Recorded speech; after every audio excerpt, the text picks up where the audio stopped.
በእግር ኳስ ታሪክ ውስጥ ብዙ ፈተናዎችና አስቸጋሪ ጨለማዎችን አልፈው ለዓለም ማገዶ የሆኑ ከዋክብቶች በጣም ብዙ ናቸው። When I was a kid, with 11, 12 years old, we didn't have money. But life pulled us apart, left me. ነገር ግን ከድህነት ሰማይ ስር ተነስቶ የዓለም እግር ኳስን ዙፋን በጽናትና በስራ ወዳድነት የተቆጣጠረ እንደርሱ ያለ ተጫዋች ማግኘት እጅግ በጣም ከባድ ነው። ዛሬ በልጅ አሌክስ የዩቲዩብ ቻናል 100% የተረጋገጡ ኦፊሻል መረጃዎችና ቁጥሮችን ብቻ መሰረት በማድረግ የዓለማችን የምንጊዜም ከፍተኛ ጎል አስቆጣሪውን ታሪክ ይዤላችሁ መጥቻለሁ። የዓለማችን ኮከብ እግር ኳስ ተጫዋች ሊዮኔል አንድሬስ ሜሲ የሱን ያህል ጎል ማስቆጠር እንኳን አልቻለም። የ5 ጊዜ ባላንዶር አሸናፊ ነው። ይህ ብቻ በቂ አይደለም ብሎ የ5 ጊዜ ሻምፒዮንስ ሊግ አሸናፊም ጭምር ነው። ያሸነፈውን ነገር ለመናገር ብዙ ታሪኮችን መስማትና ብዙ ማንበብ ይኖርብናል። እርሱ የተጫወተባቸው ክለቦች ማሸነፍ ወይም ዋንጫ ማንሳት ብዙ አዲስ አይደለም፣ የተለመደ ነው። በህይወቱ ያላሳካው ነገር ቢኖር አንድ የዓለም ዋንጫ ብቻ ነው። እግር ኳስን እየተጫወተ ቢሊዮነር ከሆኑ ሰዎች መካከልም አንደኛው እርሱ ነው። ይህ አነጋጋሪውና አወዛጋቢው ክርስቲያኖ ሮናልዶ ሙሉ የህይወት ታሪክ ጉዞ ያሳለፋቸውን ፈተናዎች ጨምሮ በዝርዝር የምነግራችሁ እኔ ልጅ አሌክስ ነኝ። እስከ ቪዲዮ መጨረሻ ድረስ አብራችሁን ቆዩ። ለቻናሉ አዲስ ከሆናችሁ ሰብስክራይብ ያደርጋችሁ ቤተሰብ ሁኑ። ቪዲዮውን ላይክ በማድረግ ጀምሩት። የካቲት 5 ቀን 1985 እንደ አውሮፓውያን አቆጣጠር በፖርቹጋሏ ማዴራ ደሴት ፎንሻል በተባለች አነስተኛ ከተማ አንድ ህፃን ተወለደ። ክርስቲያን ሮናልዶ ዶስ ሳንቶስ አቬሮ። አባቱ ሆሴ ዲያስ አቬሮ የመዘጋጃ ቤት አትክልተኛና የትርፍ ጊዜ መሸታ ቤት ዕቃ አስተዳዳሪ ሲሆን እናቱ ማሪያ ዶሎሬስ ደግሞ በተለያዩ ሬስቶራንቶች ምግብ አብሳይም ነበረች። ሮናልዶ እግር ኳስን ገና በ7 ዓመቱ ሀብሎ መጫወት ጀመረ። በ1997 እንደ አውሮፓውያን አቆጣጠር በ12 ዓመቱ በትውልድ ቦታው የሚገኘው ናሲዮናልን ለቆ ለ3 ቀናት ብቻ 1500 ዩሮ ብቻ እየተከፈለው ለስፖርቲንግ ሊዝበን ታዳጊ አካዳሚ እንዲቀላቀል ተደረገ። በስፖርቲንግ ሊዝበን ባሳየው ድንቅ ብቃት ለብዙ ዓመታት ያክል እንዲቆይም ተደረገ። በስፖርቲንግ ሊዝበን ታሪክ በግልጽ በተመዘገበ መረጃ መሰረት በአንድ የውድድር ዘመን ውስጥ በታዳጊዎች ክለብ ሆኖ በሁለተኛው ወይም በዋናው ቡድን ተሰልፎ የተጫወተ ብቸኛው እግር ኳስ ተጫዋች እሱ ብቻ ነው። እንደ አውሮፓውያን አቆጣጠር በ2002 መስከረም ወር ላይ በ17 ዓመቱ በፖርቹጋል ፕሪሚየር ሊግ የመጀመሪያ ጨዋታውን አድርጎ 2 ግቦችን በማስቆጠር ህልሙን ኦን ማድረግ ጀመረ። እንደ አውሮፓውያን አቆጣጠር 2003 ነሐሴ ወር ላይ ደግሞ የስፖርቲንግ ሊዝበን አዲሱ ስታዲየም ሲመረቅ የማንቸስተር ዩናይትድ አሰልጣኝና አንዳንድ አመራሮች ለእንግድነትም ተጋብዘው ነበር። በዛ አዲስ አረንጓዴ ሳር ላይ እግር ኳስ ተጀመረ። ስፖርቲንግ ሊዝበን 3-1 በረታበት በዚያ ጨዋታ የ18 ዓመቱ ሮናልዶ ያሳየው አስደናቂ ብቃት አነጋጋሪም ነበር። ይህንን ያዩት ሰር አሌክስ ፈርጉሰን ወዲያውኑ አዲስ ውሳኔ እንዲወስን አደረጋቸው። በ12.24 ሚሊዮን ፓውንድ የዝውውር ክፍያ ወደ ማንቸስተር ዩናይትድ እንዲቀላቀል ተደረገ። ከእንግሊዝ እግር ኳስ ታሪክ ውዱ ታዳጊ ተጫዋች በመሆን በዴቪድ በካም መልቀቅ ምክንያት ባዶዋን የቀረችው ታሪካዊዋን 7 ቁጥር ማሊያ እንዲለብስም ተደረገ። በዩናይትድ ቤት 6 የውድድር ዘመናትን በድንቅ ሁኔታ አሳልፏል። 3 የእንግሊዝ ፕሪሚየር ሊግ ዋንጫ ማሳካት ችሏል።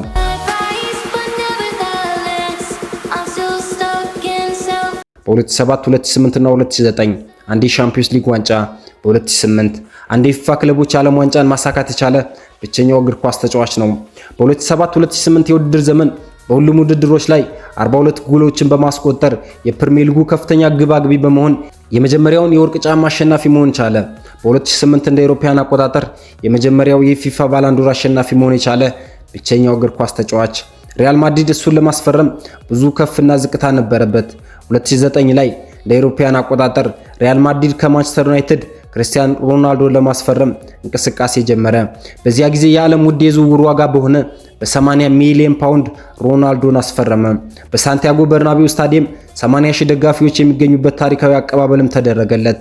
በሪያል ማድሪድ የ9 ዓመታት ቆይታ ሮናልዶ ያስመዘገባቸው አሃዞች የታሪክ ሪከርዶች በጣም ብዙ ነበሩ።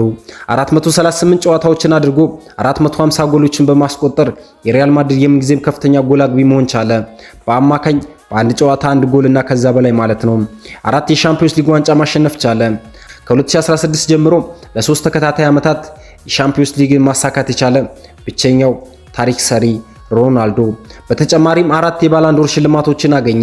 2013፣ 2014 እና 2016 እንዲሁም 2017 በማንሳት በአጠቃላይ የባላንዶር ብዛት ወደ 5 ከፍ አደረገ።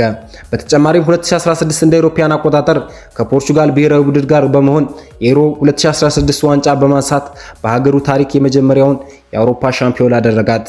ጁቬንቱስ ሪያል ማድሪድ ማስፈረም ፈለገ።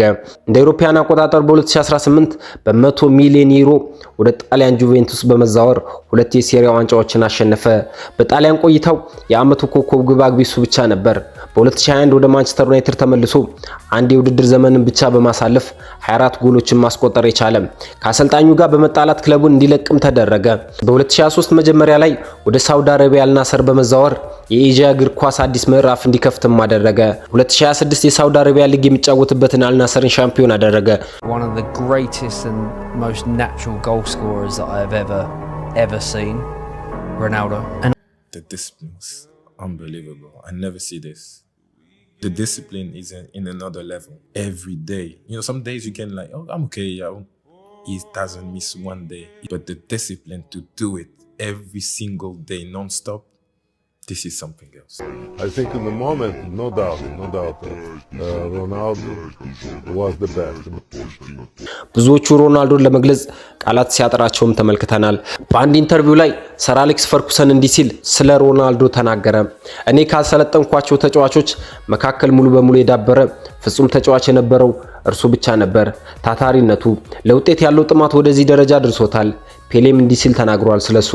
በአሁኑ ሰዓት በዓለም ላይ ካሉ ምርጥ እግር ኳስ ተጫዋቾች መካከል ሮናልዶ ብቻውን ነው። ምክንያቱም ወጥ የሆነ ብቃቱን ለረጅም ጊዜ ማስጠበቅ የቻለ ተጫዋች ስለሆነ። ልክ እንደዚሁ ግሷል።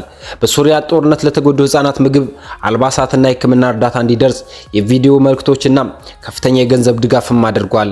እንደ አውሮፓውያን አቆጣጠር በ2011 ያሸነፈውን የጎልደን ቦል ሽልማት በጨራታ በመሸጥ የተገኘውን 1.5 ሚሊዮን ዩሮ በጋዛ ለሚገኙ ፍልስጤማውያን ህፃናት ትምህርት ቤት ግንባታ እንዲውልም አደረገ። ያልተረገሩና ጥልቅ የህይወት ፈተናዎችንም እንዳሳለፈ ሮናልዶ በአንድ ኢንተርቪው ላይ ተናገረ። When I was a kid, with 11, 12 years old, we don't have money. And we live in the same place that the other place, the younger places, because I live in Madeira. And I look my family 3 months. It was hard, so very hard periods without the family. ከዕለታት አንድ ቀን ምሽቱ ጸጥ ያለ ነበር። ካሜራው መብራቶች በጋዜጠኛው ፒረስ ሞርጋን እና በክርስቲያኖ ሮናልዶ ፊት ላይ ያበራል። ሮናልዶ ስለ ስኬቶቹ፣ ስለ ዋንጫዎቹ ብዙ ተጠይቋል። ሮናልዶን በሚገባ አድርጎ መለሰ። ነገር ግን ጋዜጠኛው አንድ አሮጌ ቪዲዮ ሲከፍት የሮናልዶ ፊት ባንዴ ተለወጠ። ቪዲዮ ላይ የሚታየው አባቱ ሆሴ ዲያስ አቬሮ ነበር። አባቱ በ2005 በበሽታ ከዚህ ዓለም በሞት ሲለይ ሮናልዶ ገና የ20 ዓመት ወጣትም ነበር። በቪዲዮ ላይ አባቱ ስለ ልጁ የወደፊት ትልቅነት ይናገር ነበር በኩራት። ሮናልዶ አባቱን ድምጽ ሲሰማ እንባው በአይኑ ፈሰሰ። ፊቱን በእጆቹ ሸፈነ። እኔ አባቴን በደንብ አላቆም ነበር አለ ሮናልዶ በሐዘን። አባቴ የአልኮል ሱስ በነበረበት ወቅት ከእርሱ ጋር ቁጭ ብለን እንደ አባትና ልጅ አውርተን አናቅም። ነገር ግን ይበልጥ ልቡን የሰበረው ሌላ ነገር ነበር። ትልቁና አሳዛኙ ነገር አባቴን የኔን ስኬት ሳያይ ማለፉ ነው ሲል ቀጠለ። የተቀበልኳቸውን ሽልማቶች፣ ያሸነፍኳቸውን ዋንጫዎች አላየም። እናቴ፣ ወንድሞቼና ትልቁ ልጄ ውጤቴን አይተዋል። አባቴ ግን ምንም ሳያይ አልፏል። በእግር ኳስ ዓለም ጠንካራው ተጫዋች በዚች ሰዓት አባቱ እንደናፈቀ ህፃን ሰቅሰቅ ብሎ አለቀሰ። ሁለተኛው ሐዘን ደግሞ ከ3 ዓመታት በኋላ ድጋሚ ተመለሰ። ከ3 ዓመታት በኋላ እንደ አውሮፓውያን አቆጣጠር በ2022 ሌላ አሳዛኝ ነገር ተፈጠረ። በሮናልዶና በባለቤቱ ጆርጂኒያ ቤት ውስጥ ትልቅ ደስታ ነበር። ጆርጂኒያ መንታ ልጆችን ልትወልድ ወደ ሆስፒታል ገባች። ነገር ግን ያ ደስታ በፍጥነት ወደ ሐዘን ተቀየረ። በወሊድ ወቅት ባጋጠማት ችግር ምክንያት ዶክተሮቹ አንዷን ልጅ አትርፈው ሌላኛውን ወንድ ልጅ ህይወቱ እንዲያልፍ አደረጉ። ሮናልዶ ያንን ምሽት ሲያስታውስ እንዲህ ይላል። ከአባቴ ሞት በኋላ በህይወቴ ካጋጠመኝ ነገር ሁሉ በጣም ከባድ ወቅት ያኔ ነበር ይላል። ወደ ቤት ስንመለስ በቤታችን ውስጥ ትልቅ ሐዘን ነበር። ትናንሾቹ ልጆች በጉጉት ይጠብቁት ነበር። ታናሽ ወንድማችን የት አለ ብለው ሲጠይቁኝ ሮናልዶና ጆርጂኒያ የሚናገሩት ጠፋባቸው። በአንድ ጊዜ ሁለት አይነት ስሜት ይሰማሃል አለ ሮናልዶ። አንዷ ልጅ በመወለዷ ደስ ይላል፣ በሌላ በኩል ደግሞ ወንድ ልጅ በመሞቱ ትልቅ ሐዘን ይሰማሃል። ማልቀስ ወይም መደሰት እንዳለብህ አታውቅም ሲል የብዙዎችን ልብ አሳዘነ። ክርስቲያኖ ሮናልዶ በህይወቱ ያስመዘገባቸውና ማንም ሊሰብራቸው እንኳን ሊያስባቸው የሚከብዱ ሪከርዶች በጣም ብዙ ናቸው። የተወሰኑትን ልንገራችሁ። በዓለም እግር ኳስ ታሪክ ከፍተኛ ጎል አግቢም እሱ ብቻ ነው። በብሔራዊ ቡድን ከፍተኛ ጎል አግቢ ከ130 በላይ ጎሎችን ያገባ፣ በዓለም እግር ኳስ ታሪክ ደግሞ 900 በላይ ጎሎችን ያገባ እሱ ብቻ ነው። በዩኤፋ ሻምፒዮንስ ሊግ ታሪክ ከፍተኛ ጎል አግቢም እስካሁን እሱ ብቻ ነው። 140 ጎሎችን ብቻ ያገባ። ክርስቲያኖ ሮናልዶ ተፈጥሯዊ ስጦታው ብቻ ሳይሆን ለሰው ልጅ በጽናት በልምምድና በስራ ወዳድነት እስከምንም ጥግ መድረስ እንደሚችል ያሳየ ህያው ምሳሌ ነው። ውድ የልጅ አሌክስ የዩቲዩብ ቻናል ቤተሰቦች ዛሬ ሮናልዶ 100% የተረጋገጡ መረጃዎችን ይህንን ይመስል ነበር። እናንተ ክርስቲያን ሮናልዶን የትኛው ቦታ ላይ ታስቀምጡታላችሁ? ሐሳባችሁን በኮሜንት መስጫው ላይ አስፍሩልን። ቪዲዮን ከወደዳችሁት ላይክ ማድረጋችሁን አትርሱ።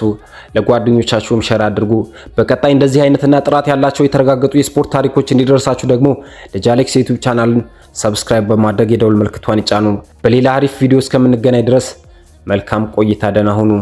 Cristiano, that you're here, you're inspiring all of us as football players, and we want to do this also for the next generation.